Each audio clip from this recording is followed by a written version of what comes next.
Պարոն Թունյան, հանրահայտ փաստ է, որ մեր տնտեսության ակտիվության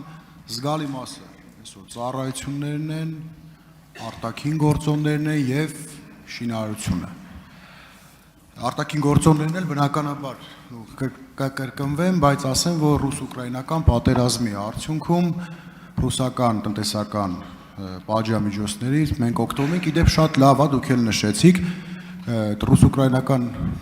պատերազմը մենք չենք արել, բայց եթե տնտեսական օգուտներ կա, պետք է ԵԱՏՄ այլ երկիր օգտվի, թող օգտվի մեր երկիրը։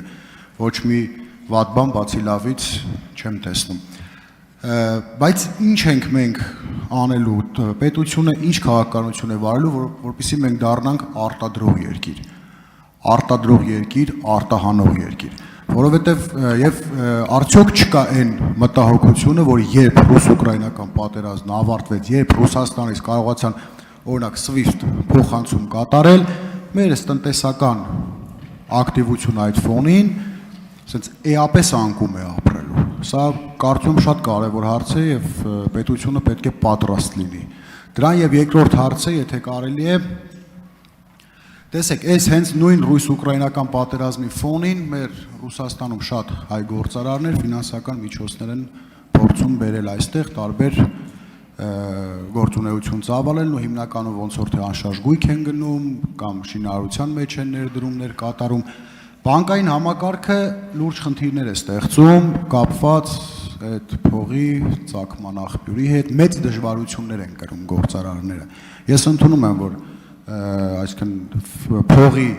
ծագման աղբյուրը շատ կարևոր է, բայց արդյոք մենք չենք կարող մեղմացուցիչ, բանկային համակարգը մեղմացուցիչ, որ մոտեցումներ ցուցաբերել, որովհետև վերջով Դուբայի պես երկիրն է, այդ հանգամանքներն ունի մեղմացուցիչ, որ մարդը եթե իր երկիր փող է բերում, շատ այսպես ասած երևույթների վրա միգուցե աշկ են փակում, փորձում են այդ փողը իրենց տնտեսության մեջ աշխատեցնել։ Շնորհակալություն։ Շնորհակալություն պարոն Խաչատրյան հարցի համար։ Իհարկե արտադրությունը, արդյունաբերությունը շատ կարևոր ուղղություն է Հայաստանի Հանրապետության համար, բայց ինքնանպատակ արտադրություն խթանելը, դա էլ է սխալ, պիտի հասկանաս դու որ ոլորտներում ես մրցունակ, եւ եթե կա տեղ, որտեղ դու օբյեկտիվորեն մրցունակ չես կարող լինել, պիտի ուշադրությունդ ուղղես այն ոլորտերին, որտեղ իմաստ ունի այդ ռեսուրսները ծախսել։ Վերջին տարիներին Հայաստանի կառավարությունը հենց կոնկրետ արտադրության ոլորտը խթանելու բավականին մեծ քայլեր է կատարել։ Օրինակ տարբեր ծրագրեր կային, թե լիզինգի սուբսիդավորման, թե ենթակառուցվածքների ֆինանսավորման առումով, թե բարդ ապրանքների արտադրության ներդրումների ժամանակ, երբ որ պետությունը որպես փոխհատուցում այդ ներդրման որոշակի տոկոս է հետա տալիս, բայց ամենակարևոր բաներից մեկը դա ստանդարտներն են, այսինքն մենք պիտի հասկանանք, թե մենք ինչ կարող ենք արտադրել, որը կհամապատասխանի միջազգային շուկայի եւ օրինակ արևմտյան շուկաների ստանդարտներին եւ մտածենք արտահանելու մասին, որովհետեւ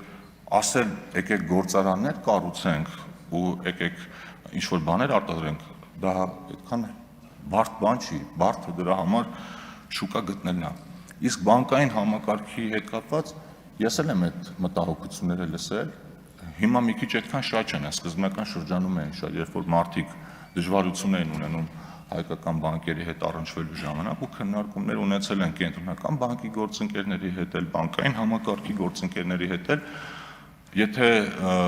օբյեկտիվորեն նայենք, այդ հարցը ավելի շատ ֆինանսա-բյուջետային հանձնաժողովի ոլորտին է, բայց քանի որ տնտեսությանը էլ առնչություն ունի, մենք էլ ենք շատ հետաքրքրվել ու փաստարկները, որոնք իրենց կողմից հնչել են, մեզ համար համոզիչ են եղել։ Այդ շրջանում այդ կասկածելի ծագում ունեցող կամ սև կամ մոխրագույն փողի ծավալը այնքան մեծ էր, որ եթե